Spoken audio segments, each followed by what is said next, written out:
In this video, I will show you how to download a list of the leads that have received automatic public and private replies to their comments in your posts. Let's get started. First, go to the Comment Growth Tools section in the left sidebar of your dashboard. Click on Campaigns.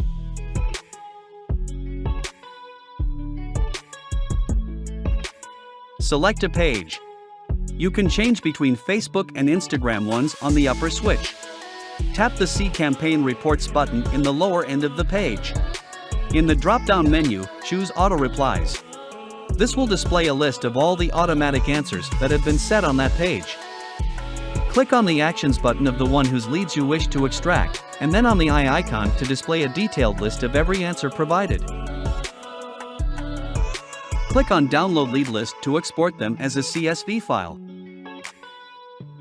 Now, if you wish to download the list of leads from your full-page auto-reply campaigns, go back to the Campaign Manager and the See Campaign Reports button. Just this time, select Full-Page Reply Report in the drop-down menu.